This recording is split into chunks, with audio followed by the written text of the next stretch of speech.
Sister Junia has a dark past, but she wants to make sure Heejun's life lasts. He's just a boy, she wants to save him from the evil entity that is plaguing him. But who will save Seoul from the plague coming down now? Oh no, it's all Seoul being plagued by rats and evil. But who will save Seoul? Not just Sister Junia, but Sister Michaela and Father Paulo. Dark Nuns is about two sisters that team up with the father to save a little boy that is infested with a manifestation, possibly one of the 12 manifestations referred to in this movie. And it's a South Korean horror movie that basically deals with devil possession and also social commentary on how one would deal with possible possession, or could they just be sick in the head? Could they be insane in the membrane? Insane in the brain? It apparently is a spin-off of a 2015 South Korean crime movie called The Priest that, based on the description I read and based on a couple of the reviews, it has a bit of icky stuff going on. I don't think you really need to see that to understand what's going on in this, because it's your standard devil possession movie that has, admittedly, a bit of decent acting, some great cinematography, some special effects that are alright, and a runtime that is endlessly padded. This is an hour and 50 minutes, and my goddamn Christ, it feels like 3. And I love South Korean horror. Eczema, and so, the host, I still need to rewatch The Wailing at some point. There's some great South Korean horror out there. Some really great stuff. And this is expertly shot. The thing is, though, you don't have enough of a reason to invest in the characters. So whether it ties fully into The Priest or not, as just a standalone horror movie, it doesn't really have a lot of meat on its bones. Also, I mean, and the boy playing Hiju, and I'm sorry if I mispronounce the characters' names, I really do. Take a look at the cast. I don't want to dishonor them by talking about, or trying to even pronounce their names, because I always get it wrong, because I'm terrible with South Korean names, despite loving the horror genre. And in all honesty, really, the boy just trash talks, like, constantly, because he's a very evil entity, and that's pretty much what takes up most of the runtime. I will admit the exorcism scenes are alright. I did get a kick out of the fact that Sister Junia just brings like a freaking 5-gallon jug, like a gas can full of holy water, and just says, I'm gonna douche you with this stuff. And it's hilarious. It is hilarious. It's not intended to be hilarious, but it is. And then we get some stuff that ties back into their past, certain things that have happened to these characters. So it's your standard horror movie about exorcism that I will say is a fuck ton better than The Ritual and the two exorcism movies that Russell Crowe was in that came out within a year of each other. Yeah, that's right. 2023, The Pope's Exorcist, and then The Exorcism. Creative goddamn titles there. It's better than Shadow of God. It's better than others, that are the bargain basement type. Unfortunately, this ends up being kind of a misfire because it's totally inconsistent. It doesn't seem to know what it wants to be. It also has a very simple story that you can easily follow, and you can figure out where the twist is going. And every bit of dialogue basically just hitting you in the head as to how this whole thing's going to play out. And it does. But that third act, even though there are some nice moments and the exorcism is well done, it just feels like such a tacked-on ending. So it is available on Amazon for a few bucks if you want to check it out. Disappointing, nevertheless, but it was what it was. The acting, at least, they tried. And there were a few scenes, actually, where the acting was decent, but it just overall felt like it was spinning its wheels. Much like a lot of exorcism movies end up spinning their wheels. That being said, well shot. It's on Amazon if you want to check it out. 3, 2, 1, and spoilers. So, the best I can gather from this thing is we open with, Sister Julia, and if I'm saying that wrong, I don't care. I wanted to call her Sister Julia, because I just wanted to imagine Julia, grabbing my head and trying to get a devil out of me, just pretending. Anyway, if you don't know who Julia is, you are monumentally confused by this. So, yeah, just douches the goddamn boy, and keep trying to save this boy, because I guess this boy is going to be the catalyst, or it's a way for her to exhume her, possible, past.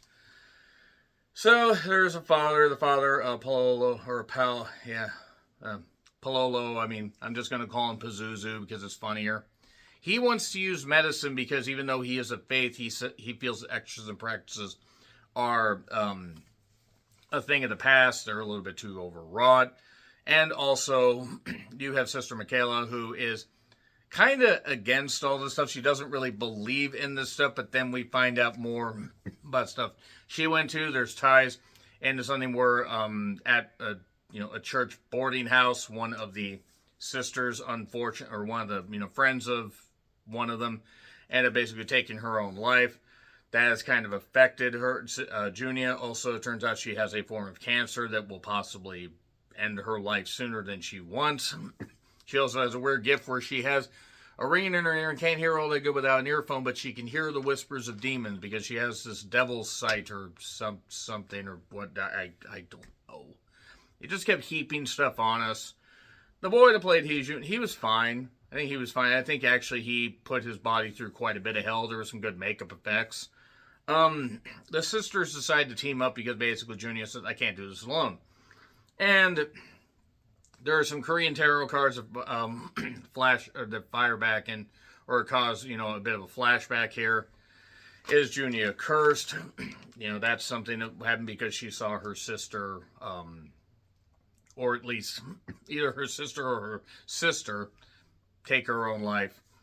And that's also something that happened with Heejun. His mother had basically borrowed money or whatever and felt dishonored because she was trying to pay for her son's medical bills. And the only way out of it was to take her own life. Literally stabbing herself in the goddamn eye with something. And that was kind of brutal, or at least it would have been if they hadn't cut away. There are some dojas, a Shiba Inu, as it were, and some puppies. They were adorable. The dogs are fine, by the way. There's a shaman that's here that's going to help out that hits drums. And I know this stuff was actually referred to or even shown in Eczema. It fit better there. Of course, that movie had a bigger budget and also was well filmed. It actually had a coherent story, or at least a good story about it. This had a coherent story. It was just bland. So, perhaps the reason for this is the mother was possessed and this demon just was passed on to him. That was one throwaway line, I guess.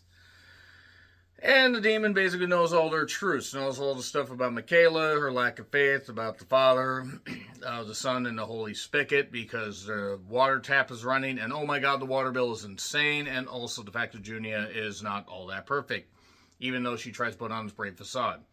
Basically, they are trying to get the demon to reveal its name. That's pretty much what they're trying to do. And we get to a point where we go to like a warehouse of some variety. They say it's the boy's residence. Was the boy living in a goddamn laundromat or something around a bunch of industrial machinery? I'm so confused. So prepare for the exorcism. I'm skipping over some stuff because honest to God, not a lot of this really means anything. It's just like endless padding. We do get some nice interactions between the two lead actresses. The guy that plays Father Paulo, he's fine. But basically, as things go on, reveal your name. We're stuffing stuff down your throat. We're douching you with holy water. Say your name. If no one's around, say, baby, I love you. Wait, what?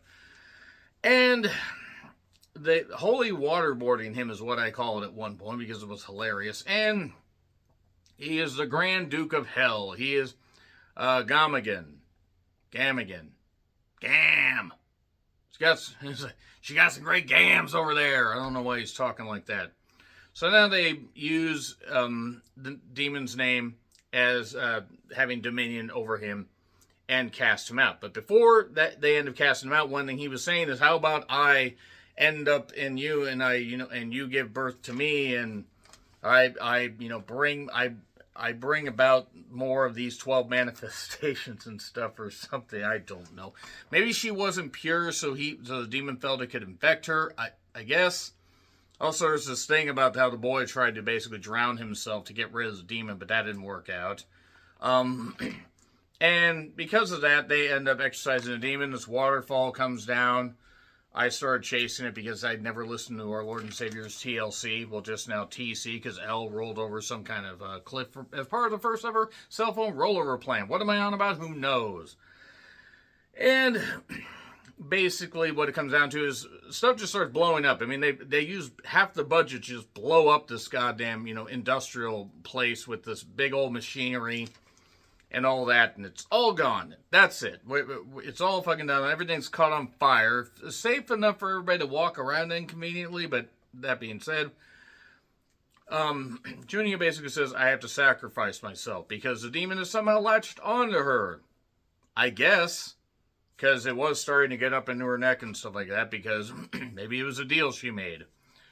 And she basically tells Michaela, here's the thing, you helped save me. There was all this stuff, and you got to take Heejun to the hospital.